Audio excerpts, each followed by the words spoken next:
नमस्कार विद्यार्थी मित्रांनो, आज आपण ॲग्रिकल्चर सायन्स अँड टेक्नॉलॉजी या विषयामधील पहिला टॉपिक ट्रॅडिशनल क्रॉप आतापर्यंत कंप्लीट केलेला आहे. कमर्शियल क्रॉपला आपण सुरुवात केलेली आहे. पाठीमागच्या लेक्चरला मँगो क्रॉपचं डिटेल कल्टिवेशन आपण बघितलेलं आहे. शुगर केन बघितलेलं आहे याच्या अगोदर.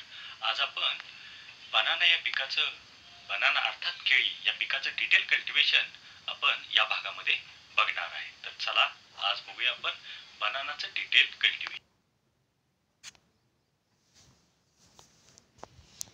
Chapter number 2 commercial crop. त्यामध्ये पहिलं आपण शुगर केन कमर्शियल क्रॉपची माहिती बघितलेली आहे. दुसरं मँगो कमर्शियल क्रॉपची माहिती बघितलेली आहे. आज आपण बनाना या पिकाची माहिती बघतोय. बोटॅनिकल नेम मुसा कॅव्हेंडिश, दुसरा आहे मुसा पॅराडिसिका. हे दोन बोटॅनिकल नेम आहेत. मुसा हा जीनस आहे, कॅव्हेंडिश ही स्पेसीज आहे.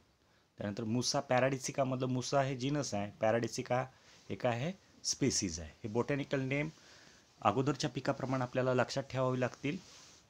फॅमिली आहे मुसॅसी, ही जी फॅमिली आहे मुसॅसी.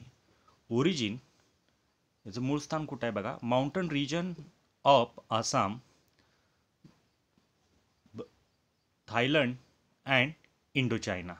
Brahma region, mountain region of Assam, आसामच्या माउंटन रिजनमध्ये याचं ओरिजिन आहे. थायलंड आहे, इंडोचायना आहे, ब्रह्मा आहे या ठिकाणी त्याचं ओरिजिन आहे. हे महत्त्वाचा भाग आहे, बोटॅनिकल नेम, फॅमिली आणि ओरिजिन.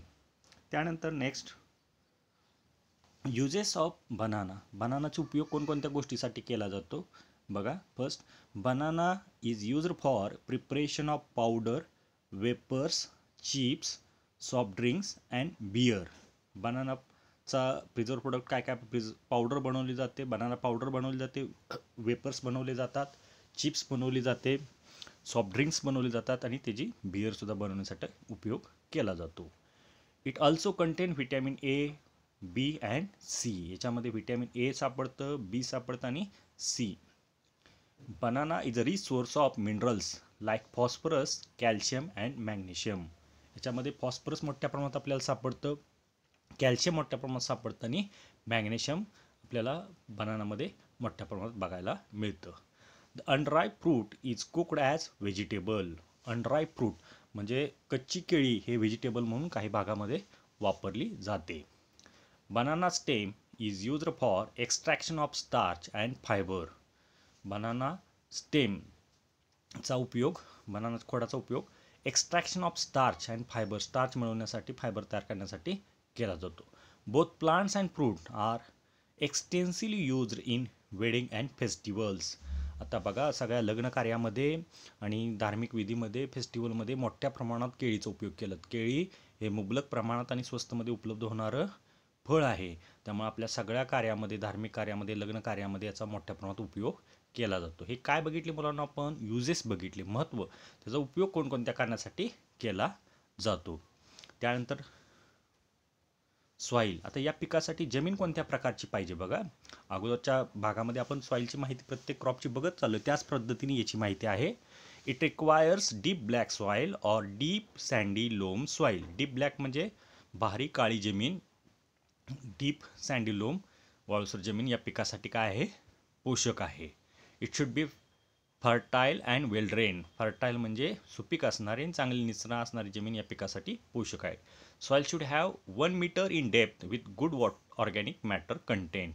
जमिनीची खोली म्हणजे काळी जमीन 1 मीटर डेप्थपर्यंत पाहिजे आणि ऑर्गॅनिक मॅटर, सेंद्रिय कर्ब त्या जमिनीमध्ये मोठ्या प्रमाणात पाहिजे. अशी जमीन या पिकासाठी काय आहे, पोषक आहे. Highly calcareous and lateritic soil are not suitable. Calcareous and lateritic soil, थोडीशी लालसर जमीन या पिकासाठी काय सुटेबल नाही. Optimum range of pH 6 to 8. 6 ते 8च्या दरम्यान pH याचा असावा. जमिनीचा सामूज 6 ते 8च्या दरम्यान असावा. हे झालं सॉईल मधील गुणधर्म. त्यानंतर climate. Maharashtra have the most ideal climate for banana cultivation. महाराष्ट्रामधलं वातावरण सगळ्यात जास्त बनाना कल्टिवेशनसाठी पोषक आहे. It is a tropical crop. हे उष्ण कटिबंधामध्ये येणारं पीक आहे. It require warm and humid with rainy climate. Warm and humid, उष्ण आणि आर्द्रतायुक्त वातावरण या पिकासाठी सुटेबल आहे. Average temperature range 10 to 40 degree Celsius, 10 ते 40 डिग्री सेल्सिअस तापमान या पिकासाठी पोषक आहे. 10 ते 40 degree Celsius. Heavy storms, Frost and low temperature 10 degree Celsius is harmful. Heavy storm म्हणजे जोराचं जे काय वारा आहे, वादळ आहे. फ्रॉस्ट म्हणजे धुकं आणि low temperature 10 degree Celsius is harmful. आणि 10 डिग्री सेल्सिअसपेक्षा सातत्यानं तापमान जर कमी राहिलं तर ते पिकाला हानिकारक आहे. हेवी स्ट्रॉम वादळं असतील, धुकं आहे आणि टेम्परेचर 10पेक्षा कमी राहिलं तर ते पिकाच्या वाढीसाठी हानिकारक आहे. हे झालं क्लायमेटमधले मुद्दे. त्यानंतर प्रॉपगेशन या शब्दाचा अर्थ आपण बघितलेला आहे. प्रॉपगेशन म्हणजे अभिवृद्धी. आता बनानाची अभिवृद्धी कोणत्या प्रकारे केली जाते बघा. Banana is mainly propagated by vegetative method. Vegetative method म्हणजे शाकीय पद्धतीने याची वाढ होते. याचे banana is mainly propagated by vegetative method. Vegetative म्हणजे काय तर झाडाचा सीड सोडून कोणताही पार्ट्स वापरून त्याच्यापासून त्याचं अभिवृद्धी होत असेल तर त्याला व्हेजिटेटिव्ह म्हणतो आपण. व्हेजिटेटिव्ह मेथड म्हणतो. It is propagated by rhizomes. Rhizomes म्हणजे भूमिगत खोड, बीट्स ऑफ रायझोम, त्याचे तुकडे डोळा असलेले bits of rhizome and sword suckers, आपण त्याला मुनवे म्हणतो किंवा पिलावळ म्हणतो, स्वॉर्ड सकर्स. या 3 पद्धतीनं व्हेजिटेटिव्ह प्रॉपगेशन याचं अभिवृद्धी होते. ठीक आहे. त्यानंतर रायझोम्स. आता रायझोमचे गुणधर्म कसे असावेत. जे रायझोम प्रॉपगेशनसाठी वापरणार आहे ते कोणत्या प्रकारातलं असावं बघा. Conical rhizomes should be selected than flat rhizomes. Conical शेपचं रायझोम्स भूमिगत खोड तुम्ही लागणीसाठी वापरा. The weight of rhizome should be 500 to 800 gram. 500 ते 800 ग्रॅम त्याचं वजन असावं. And they should be 3 to 4 months age. 3 ते 4 महिन्याचं ते असावं रायझोम्स भूमिगत खोड. Small rhizome give bigger size fruits with late flowering. Small जे रायझोम्स आहेत आकारानं खोड आहे ते बिग्गर साईज फ्रूट आपल्याला देतं विथ लेट फ्लॉवरिंग. आणि त्यापासून येणारं फ्लॉवरिंग कसं आहे ते लेट फ्लॉवरिंगमध्ये येतं आणि त्याचा साईज असते फळाची मोठी असते. Big rhizomes with small size fruits. आणि बिग रायझोम जर लावलं आपण तर त्याचे स्मॉल साईज फ्रूट्स आहेत. त्याचे स्मॉल साईज फ्रूट्स आणि अर्ली फ्लॉवरिंग आपल्याला मिळतं. त्यामध्ये फ्लॉवरिंग अगोदर येतं, अर्ली फ्लॉवरिंग येतं. हे झालं रायझोम्स हा एक पार्ट आहे, भूमिगत खोड लागण्यासाठी वापरलं जातं. त्यानंतर सकर्स म्हणजे आपण त्याला मुनवे म्हणतो किंवा पिलावळ म्हणतो. Sword shaped suckers having narrow sword like leaves is selected. Sword म्हणजे काय तलवार. तलवारीच्या आकारासारखे जे सकर्स आहेत ते लागण्यासाठी वापरले पाहिजेत. स्वॉर्ड सकर्स त्याला आपण म्हणतो. 2 to 3 months ओल्ड स्वॉर्ड सकर. 2 ते 3 महिन्याचे sword suckers with 30 centimetre height is ideal. आणि त्याची हाईट किती पाहिजे 30 सेंटीमीटरपर्यंत हाईट पाहिजे. आणि ते 2 ते 3 महिन्याचं असेल स्वॉर्ड सकर तर ते आपण लागणीसाठी वापरतो. Water suckers should be rejected. Water suckers असतील तर ते रिजेक्ट करायचे. नुसते हाईटला वाढलेले असतात, भरलेले नसतात, असे वॉटर सकर्स आपण रिजेक्ट करायचे. Beets of rhizomes. बीट्स आता त्या रायझोमचे भूमिगत खोडाचे काही तुकडे ज्याच्यावरती डोळा असतो प्रॉमिनंट तो लागण्यासाठी वापरला जातो. Beets of rhizomes. Banana is also propagated by beets. It is a small cut piece of rhizome having at least one bud on it. त्यावरती रायझोमचा तुकडा असतो आणि त्यावरती एक प्रॉमिनंट आयबर्ड असतो, डोळा असतो, लागण्यासाठी वापरला जातो. नाव tissue culture seedlings are available which are true to type. आता मोठ्या प्रमाणात टिश्यू कल्चर सीडलिंग्स वापरल्या जातात. टिश्यू कल्चरमधली रोपं आपण लागण्यासाठी वापरतो. आणि ट्रू टू टाईप म्हणजे काय ते एकसारखे, म्हणजे जसं आपण ते जे आईवडील आहेत त्याच पद्धतीनं ते पिलावळ त्या आपल्याला बघायला मिळतात. एकसारखे ट्रू टू टाईप म्हणजे एकसारखे गुणधर्म असणारी रोपं आपल्याला बघायला मिळतात. आता प्रॉपगेशनमध्ये 3 महत्त्वाचे मुद्दे बघितले आपण. रायझोम, प्रॉपगेशन बाय रायझोम, सकर and beats of रायझोम्स.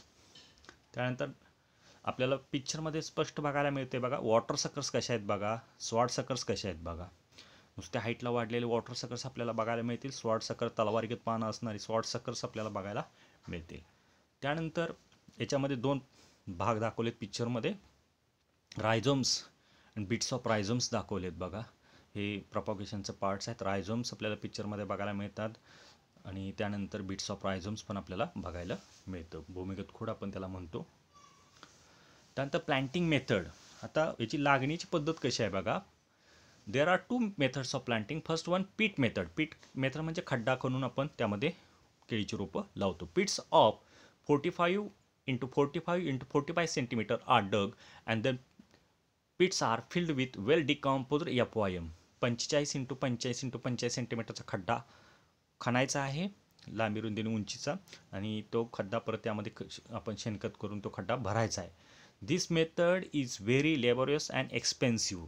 He method थोडी खर्चिक आहे. जास्त का मनुष्यबळ या पिकाला पीट मेथडनं लावायचं असेल तर जास्त मनुष्यबळ लागतं, आणि खर्च कसा आहे या मेथडचा थोडासा जास्त आहे.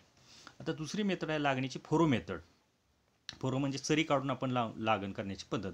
It's common method in which furrows of 25 centimetre depth are opened. 25 centimetre खोलची चर काढून घ्यायच्या. Depth are opened by razor. रेझरच्या साहाय्यानं 25 सेंटीमीटर खोलीची चर काढून घ्यायचं. And rhizomes are planted in furrows. आणि त्यामध्ये काय लागण करायचे, रायझोम्स आपले रायझोम्स त्यामध्ये लावायचे आहेत. Generally June to July is most common time of planting. जून जुलै महिन्यामध्ये आपण याचं लागण करणं आवश्यक आहे. प्लांटिंग ऑफ मेथडमध्ये 2 मुख्य मेथड बघितल्या, पीट मेथड आणि सेकंड कुठली बघितली, फोरो मेथड. त्यानंतर प्लांटिंग सीझन बघा. फर्स्ट मृग बाग प्लांटिंग. मृग बाग प्लांटिंग म्हणजे काय, planting should be done at end of May to end of June. म्हणजे मे महिन्याच्या शेवटी किंवा जूनच्या पहिल्या आठवड्या एंड ऑफ जूनपर्यंत आपण, म्हणजे मे आणि जून महिन्यामध्ये प्लांटिंग करतो, त्याला काय म्हटलं तर मृग बाग प्लांटिंग. आणि कांदे बाग प्लांटिंग म्हणजे काय बघा, planting should be done at end of September too early October. सप्टेंबरच्या एंडला किंवा ऑक्टोबरच्या सुरुवातीला आपण लागण करतो, त्याला काय म्हटलं जातं, कांदे बाग प्लांटिंग. आणि मृग बाग प्लांटिंग म्हणजे काय, end of May to end of जूनला जर लागण केली तर त्याला काय म्हणतात, मृग बाग प्लांटिंग. स्पेसिंग किंवा आपण त्याला प्लांटिंग डिस्टन्स म्हणतो बघा. टॉल व्हरायटीसाठी स्पेसिंग आहे 3 into 3 मीटर. मीडियम व्हरायटीसाठी आहे 2.5 into 2.5 मीटर. डॉर्फ व्हरायटीसाठी आहे 1.25 into 1.25 मीटर. आणि एक्सपोर्ट क्वालिटी बनानासाठी 1.75 into 1.75 मीटर. ही डिस्टन्स कशामध्ये आहे मुलांनो, मीटरमध्ये आहे. टॉल व्हरायटी असेल तर 3 into 3 मीटरवरती लावा. रो टू रो आणि प्लॅन टू प्लॅन डिस्टन्स 2 ओळीतील 2 झाडातील अंतर असावं. मीडियम व्हरायटी असेल तर 2.5 into 2.5 मीटरवरती लावा. डॉर्फ व्हरायटी असेल तर 1.25 into 1.25 मीटरला लावा. आणि एक्सपोर्ट क्वालिटीचा बनाना जर घेणार असेल तर 1.75 into 1.75 मीटरला लागण करा. त्यानंतर इरिगेशन बघा. For 1 banana crop of 18 months 50 to 70 irrigation are required. For 1 banana crop of 18 महिन्याचं बनाना पिकाला 50 ते 70 इरिगेशन लागतात. किती पाणी द्यावी लागतात, 50 ते 70 पाणी द्यावी लागतात. The frequency of irrigation depends upon type of soil, season and locality. जवळजवळ 18 महिन्यामध्ये जवळजवळ 50 ते 70 वेळा आपल्याला पाणी देणं गरजेचं आहे. द फ्रिक्वेन्सी ऑफ इरिगेशन, पाणी देण्याची तीव्रता कशावरती अवलंबून आहे, depends upon soil, season and locality. Soil कोणती आहे तुमची, सीझन कसा आहे, आणि लोकॅलिटीवरती सर्वस्वी अवलंबून आहे. In summer season, irrigation should be given at an interval of 4 to 7 days. उन्हाळ्यामध्ये आज पाणी दिलं तर पुढचं पाणी 4 ते 7 दिवसानंतर द्या. While in winter season, irrigation should be given at an interval of 10 to 15 days. आणि जर हिवाळ्यामध्ये आपण पाणी देणार असेल तर आज पाणी दिलं तर पुढचं पाणी 10 ते 15 दिवसानंतर द्या. हे इरिगेशनमधले महत्त्वाचे मुद्दे आहेत. त्यानंतर manures and fertiliser.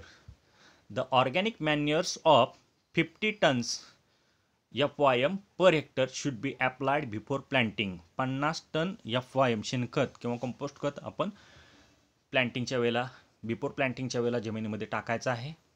The banana plant fertiliser बघा. The banana plant should be given 100 gram nitrogen, 40 gram phosphorus and 100 gram potash per plant. आपण 100 ग्रॅम नायट्रोजन द्यायचं आहे, 40 ग्रॅम फॉस्फरस द्यायचा आहे आणि 40 ग्रॅम पोटॅश पर प्लांट द्यायचा आहे बनानाला. हा फर्टिलायझर डोस आहे आणि ग्राममध्ये डोस आहे बघा. परत एक dose 100 gram nitrogen, 40 gram phosphorus आणि 40 ग्रॅम पोटॅश पर प्लांट आपल्याला द्यायचा आहे. 1 additional dose of 50 gram nitrogen is given after fruit set for better development of fruits. आणि एक 50 ग्रॅमचा एक्स्ट्रा डोस कधी द्यायचा आहे, फ्रूट सेट नंतर द्यायचा आहे, for better development of fruits. फळांची वाढ चांगली होण्यासाठी हा ॲडिशनल डोस आपण द्यायचा आहे. यामध्ये मॅन्युअर्स आणि फर्टिलायझरचा डोस लक्षात ठेवणं गरजेचं आहे. त्यानंतर मुलांनो आपण आज यामध्ये स्पेशल कल्चरल प्रॅक्टिसेस बघणार आहेत. काही याच्यामध्ये प्रॅक्टिसेस रेग्युलर प्रॅक्टिसेस सोडून वेगवेगळे प्रॅक्टिसेस केली जातात, ती प्रॅक्टिसेस बघणार आहे. पहिला आहे डिसकरिंग, DE म्हणजे टू रिमूव्ह ऑफ, सकर्स म्हणजे पिलावळ किंवा मुनवे काढून टाकणे, डिसकरिंग. आता याचा मिनिंग बघा, means removal of unwanted suckers from mother plant. Removal of unwanted suckers from mother plant, मुख्य खोडापासून त्याला फुटून आलेले पिलावळ काढून टाकली जातात, मुनवे काढून टाकली जातात. त्या ऑपरेशनला काय म्हणलं जातं? डिसकरिंग. दिस सकर्स कंप्लीट विथ, याचं मुख्य काय, सकर्स का काढणं गरजेचं आहे बघा. दिस सकर्स कॉम्फिट विथ, म्हणजे शब्द स्पेलिंग चुकलेला, compete with main fruiting plant for nutrient and soil moisture. मुख्य पिकाबरोबर हे काय करतं? स्पर्धा करतं. कशासाठी स्पर्धा करतं? न्यूट्रिएंटसाठी, सॉईल मॉइश्चर, जमिनीतली ओल ओढून घेण्यासाठी, न्यूट्रिएंटसाठी मुख्य पिकाबरोबर स्पर्धा करतं, म्हणून ते काढून टाकणं गरजेची आहेत. आता मग काढायचं असेल तर कसं काढलं पाहिजे बघा. This can be done by cutting the suckers at a ground level with the help of crowbar. जमीन लगत ते सकर्स कट केले पाहिजेत. With the help of crowbar, आपण कोयत्याच्या सहाय्यानं जमीन लगत ते सकर्स कट करून काढून टाकू शकतोय. Similarly use of kerosene on cut portion inhibit the growth of suckers. आणि कट केलेल्या पोर्शनवरती आपण केरोसिन टाकलं तर त्याची वाढ थांबते, त्यासाठी केरोसिनचा यूज केला जातो. Similarly start appearing from the base of the plant after about 3 months of planting. हे कधी दिसायला चालू होतात सकर्स? 3 महिन्यानंतर लागण केल्यापासून हे आपल्याला दिसायला सकर्स निघतात मोठ्या प्रमाणात. आणि मग सकर्स या पद्धतीने आपण कंट्रोलमध्ये आणू शकतोय. सकरचा मुख्य रोल काय? ते मुख्य पिकावर स्पर्धा करतं, म्हणून आपण ते काढून टाकतो. लक्षात आलं मुलांना? डिसकरिंग ही शॉर्ट नोट अतिशय महत्त्वाची आहे, वारंवार विचारलेली आहे. त्यानंतर फिजिओलॉजिकल डिसऑर्डर. यामध्ये काय फिजिओलॉजिकल डिसऑर्डर घडतात बघा. त्या फिजिओलॉजिकल डिसऑर्डर कोणते आहेत बघा. Dislodging of bunch caused mainly due to uneven irrigation, hot dry wind and inadequate supply of potash. Dislodging, lodging means पडणं. झाड उन्मळून पडतं. का पडतं? बंच ऑफ, का ते डिसलॉजिंग होतं? Caused by mainly due to uneven irrigation, एकसारखं पाणी नाही दिलं. हॉट ड्राय विंड, उष्ण वारा असेल, कोरडं वारा असेल. And inadequate supply of potash, आणि पोटॅशची जर कमतरता असेल तर मोठ्या प्रमाणात डिसलॉजिंग आपल्याला केळीमध्ये बघायला मिळतं. आणि जर हे कमी करायचं असेल डिसलॉजिंग आपल्याला, तर काय केलं पाहिजे? To protect the plant give proper irrigation, योग्य प्रकारे पाणी द्या. And good supply of potash, आणि झाडांना चांगल्या पद्धतीनं पोटॅशचा सप्लाय करा. मग हे डिसलॉजिंग झाडामध्ये घडून येणार नाही. ही शॉर्ट नोट महत्त्वाची आहे. त्यानंतर प्रोटेक्शन अगेन्स्ट लो टेम्परेचर. आता बनानाचं कमी तापमानामध्ये प्रोटेक्शन कसं करणं गरजेचं आहे बघा. Banana is very sensitive to low temperature below 7 degree Celsius. ज्यावेळेला तापमान 7 degree Celsiusपेक्षा कमी राहतं त्यावेळेला बनानाला ते इफेक्ट करतं मोठ्या प्रमाणात. मग बनाना हे काय, सेन्सिटिव्ह आहे लो टेम्परेचरला. मग त्याचं प्रोटेक्शन कसं करायला पाहिजे बघा. To protect the plant from low temperature, smudging and covering of bunches is followed. Smudging म्हणजे धूर करणं. त्या बागेमध्ये आपण जर धूर केला तर टेम्परेचर मेंटेन ठेवायला मदत होते. आणि जर आपण कवरिंग केलं बंचेसला तर तरीसुद्धा आपल्याला लो टेम्परेचरपासून प्रोटेक्शन आपण करू शकतो. हे झालं फिजिओलॉजिकल डिसऑर्डर. त्यानंतर प्रोटेक्शन अगेन्स्ट लो टेम्परेचर आणि डिसंकरिंग, ह्या शॉर्ट नोट महत्त्वाच्या आहेत. त्यानंतर हार्वेस्टिंग बघा. आता काढणी कशी केली जाते केळीची. त्यात पहिलं सुरुवातीला सायन्स ऑफ मॅच्युरिटी, पक्वतेच्या खुणा केळी काढणीला आले कशाने ओळखलं जातं. Drying of top leaves and fruit become round shaped. जर शेंड्याकडचं टॉप लीव्ज जर ड्राय होत असेल, वाळायला लागलेलं असेल, फ्रूट बिकम्स राऊंड शेप्ड, फ्रूटचे साईज राऊंड होत असेल. Changes of fruit colour from dark green to light green, dark green colour change होऊन लाईट ग्रीन जर दिसत असेल तर आपण केळी काढणीला आल्यास ओळखू शकतो. फ्रूट बिकम प्लम्पी सॉफ्ट, आणि कठीणपणा कमी होऊन सॉफ्ट जर फ्रूट लागत असेल. Tendency of floral end of fruit fall bye slightly touch by hand, आणि जे काही केळीचं तोंड आहे तर त्या फळाला आपण हात लावलं तर तो वाळलेला पोर्शन गळून पडतो. असं असेल तर आपण ओळखू शकतो हे पीक आता काढणीला आलेलं आहे. हे झाले सायन्स ऑफ मॅच्युरिटी. आता ॲक्च्युअल हार्वेस्टिंग काढणी कशी केली जाते बघा. Banana fruits mature 100 to 120 days after flowering. फ्लॉवरिंगच्या पासून 100 ते 120 दिवसामध्ये हे पीक काढणीला येतं. Bunches are harvested at 3/4 stage of maturity for distant market and fully maturity stage for local market. जर आपल्याला लांबच्या मार्केटला पाठवायचं असेल तर ते 75% आसपास मॅच्युअर झालं असेल, अर्धकच्चं पीक आपण काढणी करायचं आहे. आणि फुल्ली मॅच्युअर फ्रूट असेल तर लोकल मार्केटला, जवळच्या मार्केटला पाठवायचं. म्हणजे तासगावच्या मार्केटला आपल्याला पाठवायचं असेल तर फुल्ली मॅच्युअर स्टेजला काढलं पाहिजे. आणि जर मुंबई पुण्याला पाठवायचं असेल तर 3/4 मॅच्युरिटी स्टेजला, डिस्टंट मार्केटला, आमच्या मार्केटला पाठवायचं असेल तर आपण काढलं पाहिजे. हे झालं हार्वेस्टिंग, महत्त्वाचं सायन्स ऑफ मॅच्युरिटी आणि ॲक्च्युअल हार्वेस्टिंग बघितलं आपण. त्यानंतर यील्ड बघा, average yield of banana. Common average yield आपलं बघा 30 tons per hectare, 30 ton per hectare उत्पादन आपल्याला मिळतं केळीचं. फॉर बसराई डॉर्फ व्हरायटीसाठी, बसरा ही फेमस व्हरायटी आहे, याचं उत्पादन बघा किती मिळतं, 40 to 45 टन्स पर हेक्टर, 40 ते 85 टन उत्पादन या व्हरायटीचं आपल्याला मिळतं, बसरा ही व्हरायटीचं, डॉर्फ व्हरायटीचं. आता याच्यामधल्या व्हरायटीज बघा, टॉल म्हणजे उंच वाढणाऱ्या, डॉर्फ म्हणजे खुजी राहणारी, आणि सिमी टॉल म्हणजे मध्यम हाईटला वाढणारी व्हरायटी बघा, डॉर्फ व्हरायटीज. बसराई, डॉर्फ, रास्तेली, सोनकेल ह्या महत्त्वाच्या व्हरायटी आहेत डॉर्फमधल्या. सिमिटॉल व्हरायटीज बघा, हरिचल, त्यालाच आपण काय म्हणतो, बॉम्बे ग्रीन. बॉम्बे ग्रीन म्हणजे ते पक्व झालं तर हिरवंच दिसतं फळ, बॉम्बे ग्रीन त्याला म्हटलं जातं. सफेद वेलची ही सिमिटॉल व्हरायटीज आहे. टॉल व्हरायटीज बघा, लाल वेलची और चंपा, पवन अँड ग्रँड 9 ह्या महत्त्वाच्या व्हरायटीज आहेत. ह्या व्हरायटीमधल्या मुलांना तुम्ही कमीत कमी 2 व्हरायटी व्यवस्थित लक्षात ठेवणं गरजेचं आहे. त्यानंतर पेस्ट ऑफ बनाना, महत्त्वाच्या पेस्ट बघा, स्टेम बोरर, बनाना ॲफिड आणि निमॅटोड ह्या पेस्ट आहेत. याची माहिती आपण पाठीमागच्या बऱ्याच क्रॉपमध्ये बघितलेली आहे, पेस्ट ऑफ बनाना. त्यानंतर disease of banana, Panama wilt, bunchy top, leaf spot for Sigatoka disease, हे 3 महत्त्वाचे डिसीज आहेत. तर बघूया आपण यातले महत्त्वाचे डिसीज कोणकोणते आहेत.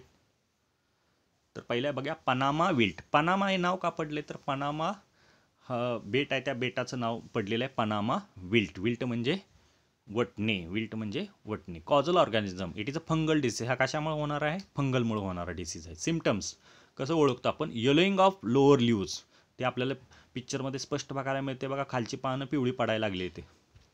येलोईंग of lower leaves including leaf blade and petioles, पूर्ण पान पिवळं पडायला लागलेलं आहे. Hanging of leaves around pseudostem and withering of leaves, त्या स्टेमला अटॅच राहतं आणि पूर्ण ते पान वाळून जातं. अशा प्रकारचे सिम्पटम्स आपल्याला पनामा विल्टमध्ये बघायला मिळतात. Control, grow disease resistant varieties like Basrai, robusta, Champa ह्या डिसीज रेजिस्टंट व्हरायटी पनामा विल्टला बळी न पडणाऱ्या आहेत, त्या व्हरायटी लावा. Use disease free suckers for planting, रोगग्रस्त जे काय सकर्स आपण लागणीसाठी वापरतो ते वापरू नका, पनामा विल्ट अफेक्टेड सकर्स लागणीसाठी वापरू नका. हे झालं पनामा विल्ट. त्यानंतर बंची टॉप ऑफ बनाना, केळीची रोपं पुढच्या इकडेच्या पिक्चरमध्ये तुम्हाला बघायला मिळतील बघा, केळीची पानं मोठी न वाढलेली अशी बघा इथं दिसतात तुम्हाला, म्हणजे रुंद लहान रोपासारखी ती वाढलेली कर्दळीसारखी वाढ आपल्याला बघायला मिळते. हे याला काय म्हणलं तर बंची टॉप ऑफ पर्णगुच्छ रोग बनानावरचा आपल्याला बघायला मिळतो. हे सगळे एका ठिकाणी वाढताना गुच्छासारखं दिसतं म्हणून त्याला काय म्हणलं, पर्णगुच्छ, बंची top of banana. It is a viral disease. हा कशामुळे होणार आहे, व्हायरसमुळे होणारा डिसीज आहे, व्हायरसमुळे होणारा डिसीज आहे. सिम्पटम्स बघा, दिस डिसीज इज ट्रान्समिटेड थ्रू ॲपिड्स. हा डिसीज कसा ट्रान्समिट होतो, ॲपिड्स मार्फत. ॲपिड्स काय करतं बघा, रोगग्रस्त झाड आहे समजा बंची टॉपचं, त्यावरती ते फिडिंग करतं आणि चांगल्या झाडावरती जाऊन तर बसलं, परत त्याच्यावरती फिडिंग केलं तर त्याच्यामार्फत हा डिसीज चांगल्या रोगग्रस्त झाडाकडून चांगल्या झाडाकडे काय होतो, ट्रान्समिट. म्हणजे हे तर व्हेक्टर म्हणून वाहकाचं काम कोण करतं, ॲपिड करतो. लक्षात आलं, ॲपिड मार्फत हा रोगाचा प्रसार होतो. दुसरा आहे leaves remain small, it look like bunch, आणि लहान पानं राहतात आणि चित्रामध्ये आपण बघितले, पिक्चरमध्ये बघतोय तर पानं लहान आणि बंचसारखे दिसतात, गुच्छासारखे दिसतात.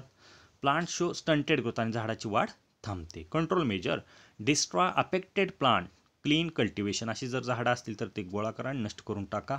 Use disease free suckers for planting, आणि रोगग्रस्त असे सकर्स लागण्यासाठी वापरू नका.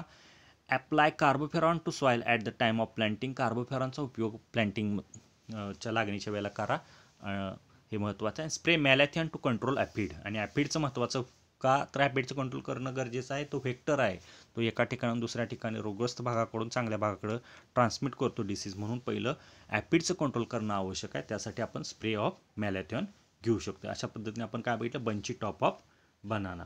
या पूर्ण भागामध्ये बनानाचं डिटेल कल्टिवेशन आज आपण बघितलं. यामध्ये botanical name, family, origin, soil, climate, uses, planting method, planting season, manures, fertiliser, harvesting, yield, varieties, आणि त्यामधली महत्त्वाचे डिसऑर्डर्स आपण बघितल्या. डिसकरिंग, फिजिओलॉजिकल डिसऑर्डर बघितल्या, डिसलॉजिंग बघितलं आपण, त्यानंतर इम्पॉर्टंट पेस्ट बघितल्या, इम्पॉर्टंट डिसीज बघितली. आता Panama wilt, bunchy top of banana. मुलांनो, याचं व्यवस्थित अभ्यास करायचा, आणि या भागाचं काय अडचण असेल, काय शंका असेल तर तुम्ही विचारू शकता. ही व्हिडिओ क्लिप वारंवार ऐका. त्यामध्ये काय कोणता शब्द समजला नसेल, काय अडचण असेल तर तुम्ही मला फोन करू शकता किंवा व्हॉट्सअपवरती मेसेज टाकू शकता. लक्षात आलं? एक एक क्रॉप समजून घेऊन व्यवस्थित त्याचा अभ्यास करत जायचं आहे. तर आज आता या ठिकाणी आपण थांबूया. धन्यवाद.